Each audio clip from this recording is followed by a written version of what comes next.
Hi friends, எல்லோரும் எப்படி இருக்கீங்க? இன்றைக்கி வந்து ரொம்ப வருஷம் கழித்து ஒரு ஃபெஸ்டிவல் தான் ஃப்ரெண்ட்ஸ் போக போகிறோம். எத்தனை வருஷம் அப்படின்னா 8 வருஷம் ஆச்சு நாங்கள் போய் அந்த ஃபெஸ்டிவலுக்கு.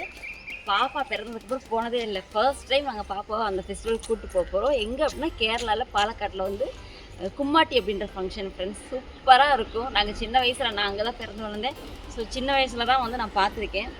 சின்ன வயசில் பார்த்துருக்கேன். அதுக்கப்புறம் என் மேரேஜுக்கு அப்புறம் அப்படியே போச்சு. ஆனால் என்ன அப்படின்னா அதுக்கப்புறம் 8 இயர்ஸ் ஆச்சு ஃப்ரெண்ட்ஸ் அங்கே போகிறதுக்கு. 2017 அந்த ஃபங்க்ஷன் அட்டன் பண்ணேன். அதுக்கப்புறமா அந்த ஃபங்க்ஷன் அட்டன் பண்ணல, மற்றபடி போயிட்டுலாம் வந்தேன். ஸோ இப்போ வந்து நம்ம அதை நிறைவேற்ற போகிறோம் பாப்பாவுக்காக. ஓகே ஃப்ரெண்ட்ஸ், நம்ம வந்து அங்கே போய் என்னென்ன பண்ணுறோம், அங்கே நான் பிறந்து வளர்ந்த வீடு முடிஞ்ச அளவுக்கு நான் வந்து அதை ஹோம் டூர் பண்ண பார்க்குறேன். அதுக்கப்புறமா அங்கே எப்படியெல்லாம் கொண்டாடுறாங்க, எந்த அளவுக்கு ட்ரெடிஷனாக போயிட்டுருக்கு அப்படின்றது எல்லாமே நான் உங்களுக்கு காமிக்கிறேன், ஒவ்வொன்றா காமிக்கிறேன். இப்போ வாங்க வீடியோக்குள்ளே போகலாம்.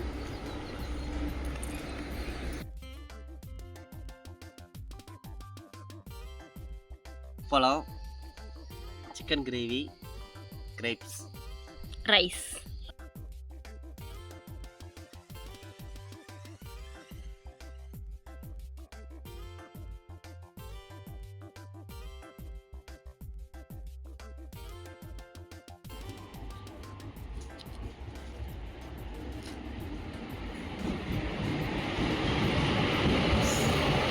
ஃபைனலி நம்ம பாலக்காடு ரீச் ஆகிட்டோம் ஃப்ரெண்ட்ஸ். முன்னாடி இருக்கிற ஆர்ச்லேயும் அந்த திருவிழாவோட தான் ஃப்ரெண்ட்ஸ் போட்டிருக்காங்க. ஃப்ரெண்ட்ஸ், இங்கே வந்தால் எனக்கு இந்த நாளே ஃபுல்ஃபில் ஆகணுன்னா இந்த சோடா குடிக்கலாம். இந்த சோடா நேம் வந்து என்னதுப்பா, ஜீரக சோடா. ஆனால் நீங்கள் இதில் நினச்சிருப்பீங்க ஸ்ப்ரைட் அப்படின்னா, ஸ்ப்ரைட் கிடையாது. உள்ள வந்து ஆக்சுவலாக அது எப்படின்னா ஜீரக ஸ்மெல் அடிக்கும், ஆனால் சூப்பராக இருக்கும். இது வந்து ஜீரக சோடா. இதுதான் வந்து ஃபஸ்ட் நான் வந்து என்ட்ரி இங்கே ஆனோடனே இந்த கடையில் குடிப்பேன். செம்மையாக இருக்கும் ஃப்ரெண்ட்ஸ்.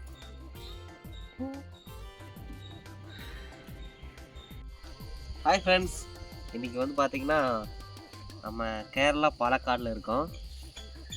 மட்டர் ரைஸ்ன்னு சொன்னாங்க, வெண்டைக்காய் சாம்பார். இது நம்ம பீன்ஸுன்னு நினைக்கிறேன், பீன்ஸில் பயறு. பயறு. இது அப்பளம், சிக்கன் கிரேவி, கிரேப்ஸ், ரைஸ். அப்புறம் கல். கேரளானாலே கல் தானே. இந்த ஃபங்க்ஷனில் இதுதான் ரொம்ப முக்கியமானதுன்னு சொல்லுவாங்க ஃப்ரெண்ட்ஸ். என்ன அப்படின்னா அது பூதம் களி, அதாவது பூதம் வந்து களி, அதை விளையாடுற மாதிரி, டான்ஸ் ஆடுற மாதிரி இருக்கும். ஆக்சுவலாக இதோட ஃபுல்லாக என்ன எதுக்காக அப்படின்லாம் எனக்கு தெரியல ஃப்ரெண்ட்ஸ். எங்கள் அம்மா கிட்ட வந்து நான் மேபி ஒரு நாள்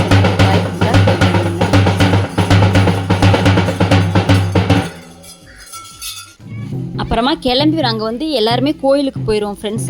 எப்படி அப்படின்னா அந்த ஏரியாவில் ஃபுல்லாக ஒவ்வொரு டீம் இருக்கும். ஒவ்வொரு ஏரியாவிலேருந்து ஒவ்வொரு டீம் இருக்கும். அதில் ஒரு டீம் தான் இது. இந்த ஏரியாவில் வந்து எங்கள் ஏரியா வந்து 2 டீம் வந்துச்சு ஃப்ரெண்ட்ஸ். இது சின்ன பிள்ளைங்க டீம் ஒன்று, பெரியவங்க டீம். இது வந்து சின்ன பிள்ளைங்க டீமு. அந்த மாதிரி அவங்க என்ன பண்ணுவாங்கன்னா ஒவ்வொரு டீமும் ஒரே மாதிரி ட்ரெஸ் போட்டு அவங்களோட கலைகள், டான்ஸு, அப்புறம் என்ன சொல்கிறது, அவங்க அந்த அந்த செஞ்சு வச்சுருக்காங்க இல்லையா, அந்த காளை, குதிரை, அதெல்லாம் நைட்டு பார்ப்பீங்க. அதெல்லாம் வந்து சூப்பராக இருக்கும். ஒவ்வொருத்தவங்களுமே போட்டி போட்டு பண்ணுவாங்க. அந்த நாள் சூப்பராக இருக்கும் ஃப்ரெண்ட்ஸு.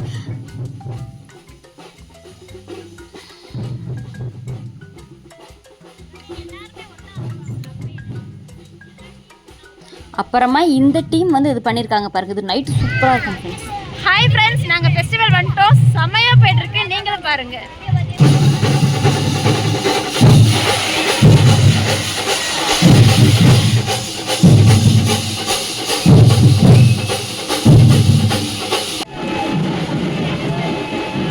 இதில் வந்து ஒரு டீம் பயங்கர ஹார்ட் ஒர்க்கோட எல்லாருமே ஒரே மாதிரி டான்ஸ் ஆடிட்டு இருந்தாங்க ஃப்ரெண்ட்ஸ். அப்போ எவ்வளோ நாள் அவங்க ப்ராக்டிஸ் பண்ணியிருப்பாங்க. கிட்டத்தட்ட 20 மினிட்ஸு ஃபுல்லாக மேரேஜ் ஆனவங்க, ஆகாதவங்க எல்லோரும் சூப்பராக ஆடிட்டு இருந்தாங்க. அப்புறமா இந்த டீம் வந்து ஃபுல்லாக பிளாக் ட்ரெஸ், ஒவ்வொரு டீமும் ஒவ்வொரு கலர் ட்ரெஸ்ஸு எல்லாமே, அதுவும் சூப்பராக இருந்துச்சு பார்க்க. அப்புறமா ஒரு டீம் வந்து நாடகம் நடிச்சிட்டு இருந்தாங்க. அது ரொம்ப நேரமாக அது நடந்துகிட்டு இருந்துச்சு, சூப்பராக இருந்துச்சு. அது வந்து ரியாலிட்டியாக வந்து பிளட்டு வர்ற மாதிரி அப்படிலாம் பண்ணியிருந்தாங்க. அது நிறையா இருந்துச்சு வீடியோஸும், அது இது பண்ண முடியல என்னால். அப்புறமா பெரிய சிவன்லாம் வச்சு இதெல்லாம் எப்படி பண்ணுறாங்கன்னே தெரியல என் ஃப்ரெண்ட்ஸ். அதேமாதிரி இந்த தண்ணி, அந்த சிவனோட அந்த தலையிலேருந்து தண்ணி விழுகிற மாதிரி இங்கேயுமே ஒரு நாடகம் மாதிரி நடந்துச்சு. அப்புறம் வந்து சிவன் பார்வதி இந்த டான்ஸ். இந்த ஃபங்க்ஷன் விடிய காலை 3 மணி வரைக்கும் நடந்துச்சு ஃப்ரெண்ட்ஸ். எங்களுக்குமே தூக்கமே வரல, அவ்வளோ அளவுக்கு என்ஜாய்மெண்ட் இருந்துச்சு. அதுக்கப்புறமா இது ஃபுல்லாக கம்ப்ளீட் ஆனதுக்கப்புறம் தான் நாங்களும் கிளம்புனோம். செம்மையாக ஃபெஸ்டிவல் முடிஞ்சுச்சு ஃப்ரெண்ட்ஸ். அவ்வளோதான், நாங்களுமே ஜாலியாக வீட்டுக்கு கிளம்பியாச்சு. நெக்ஸ்ட் டே ஊருக்கு கிளம்பி வந்தாச்சு ஃப்ரெண்ட்ஸ். ஓகே ஃப்ரெண்ட்ஸ், உங்களுக்கு பிடிச்சிருந்தா லைக் போடுங்க, ஷேர் பண்ணுங்கள். பாய்.